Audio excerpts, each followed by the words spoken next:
नमस्कार, ओम नमः शिवाय, हर हर महादेव। दोस्तों, जैसे कि आप लोग हर कोई जानते होंगे कि गुप्त नवरात्रि आ रही है।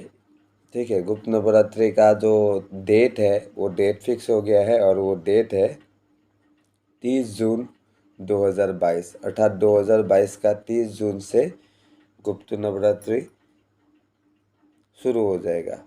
ठीक है, और ये जो नवरात्रि का समय है वो चाहे गुप्त नवरात्रि हो या जो हम लोगों का शारदीय नवरात्रि जो आता है दुर्गा पूजा वाला, वो नवरात्रि हो, ये दोनों ही नवरात्रि में क्या होता है जो कि दैवी शक्ति है अर्थात देवियों के साथ रिलेटेड जो जिन शक्तियाँ है जो जो शक्तियाँ है या देवियों से रिलेटेड जिन शक्तियों के बारे में हम लोग जानते हैं, उन सारे शक्तियों का जो साधना है, ये साधना के लिए एकदम उत्तम और उचित समय है आपका ये जो नवरात्रि का समय है। वो चाहे वो नवरात्रि आपका गुप्त हो या चाहे जो शारदीय नवरात्रि आता है वो शारदीय नवरात्रि क्यों ना हो।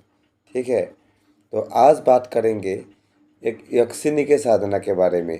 जो कि नवरात्रि आ रहा है तो नवरात्रि में यक्षिनी, अप्सरा, योगिनी ये सब का साधना करने से क्या होता है, तुरंत सफल हो जाते हैं। नवरात्रि में इन लोगों का साधना सफल होते ही होते हैं, साधक को अनुभव होते ही होते हैं और साधक को जो कृपा है वो कृपा प्राप्त होता ही होता है।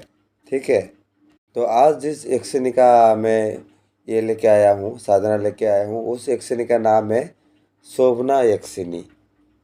ठीक है, शोभना यक्षिनी क्या है, सिद्ध हो जाने के बाद साधक को हर तरह के सुख, दुनिया में जितने भी भौतिक सुख है वो साधक को प्रदान करती है। वो सुख चाहे कोई भी प्रकार के क्यों ना हो, कोई भी प्रकार के सुख क्यों ना हो, शोभना यक्षिनी साधक को प्रदान करती है। जो भी भौतिक सुखों में आता है, धन संपदा, स्त्री, ऐश्वर्य, सारा कुछ। ठीक है, धन संपत्ति से लेके सुंदर स्त्री तक सब कुछ आपको ये शोभना यक्षिनी की कृपा से प्राप्त हो सकती है और ज़िंदगी भर प्राप्त।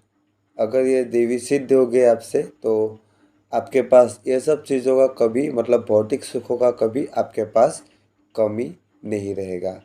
ठीक है, ऐसा है ये यक्षिनी का जो है क्षमता।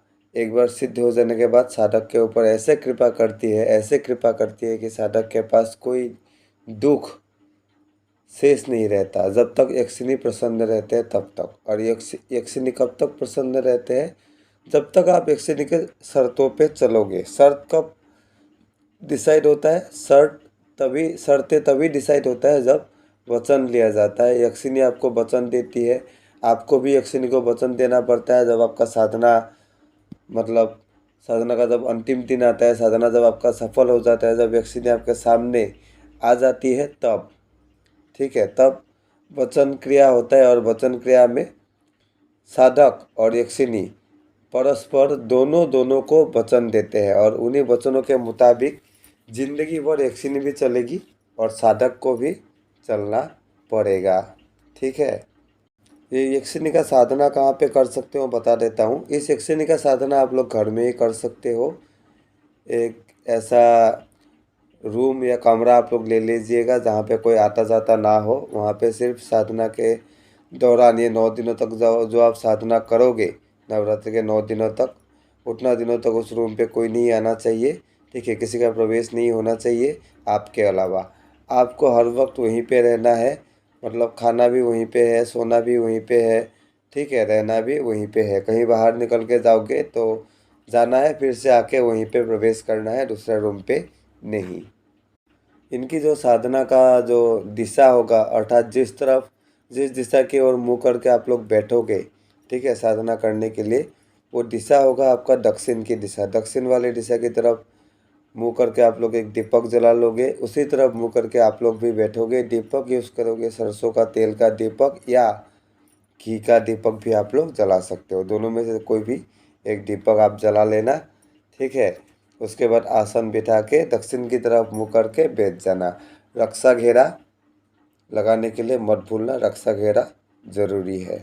ठीक है, रक्षा घेरा लगा लेना, आसन लगा के बैठ जाना। आसन जो यूज़ करोगे वो लाल या काले कलर का जो आसन है वो यूज़ करोगे।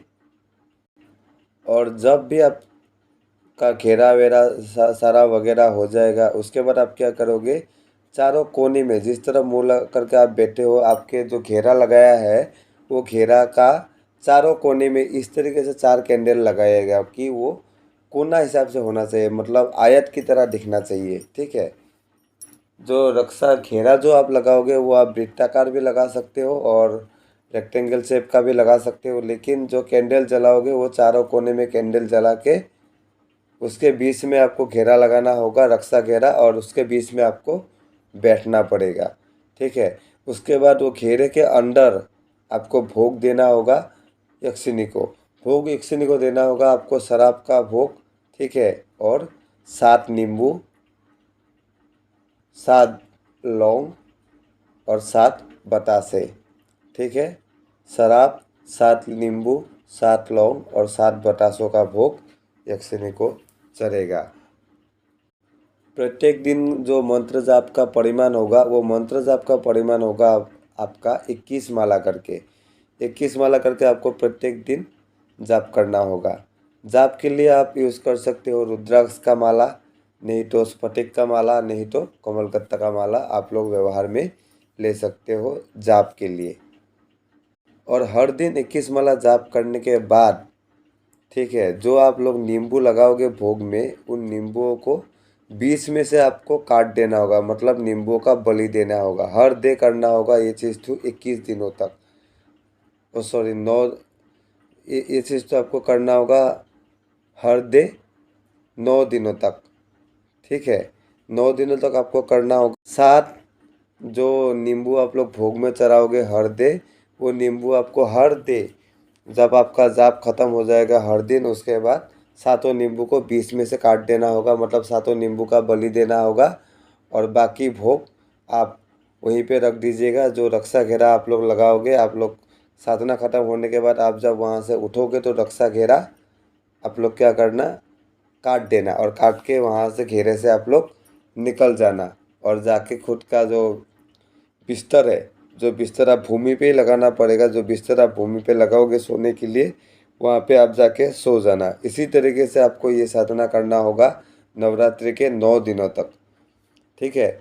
9 दिनों तक कंटिन्यूसली ऐसे साधना करने से जिस दिन भी 9वें दिन होगा, 9वें दिन शोभना यक्षिणी आपके सामने आएगी, आपको वचन के लिए बोलेगी, आपसे भोग मांगेगी, तब आप यक्षिणी से वचन ले लेना और उनको भोग दे देना। ठीक है। अभी मैं आप लोगों को मंत्र बता दे रहा हूँ। मंत्र है ओम अशोक पल्लवा कारे कर तले शोभना श्रृंग स स्वाहा। दोबारा बोलता हूँ, ओम अशोक पल्लवा कारे कर तले शोभना श्रृंग स स्वाहा।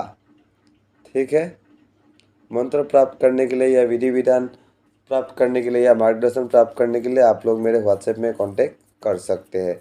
वहाँ पे हर साधना के लिए एक छोटा सा फीस होता है, वो पे करके आप लोग कोई भी साधना मेरे से ले सकते हो, सीख सकते हो। मेरे मार्गदर्शन में कोई भी साधना आप लोग कर सकते हो। तो नवरात्रि के दिनों में इसी तरीके से यक्षिणी योगिनियों का साधना कीजिए और सिद्धि प्राप्त कीजिए। तो आज के लिए इतना ही। आशा करता हूँ वीडियो आप लोगों के लिए उपयोगी होगा, आप लोगों को वीडियो अच्छा लगा होगा। अगर वीडियो अच्छा लगा है तो लाइक और शेयर करने के लिए नहीं भूलिएगा। चैनल अगर अब तक सब्सक्राइब नहीं किया है तो सब्सक्राइब भी कर लीजिएगा। ओम नमः शिवाय, ओम नमः शिवाय, ओम नमः शिवाय।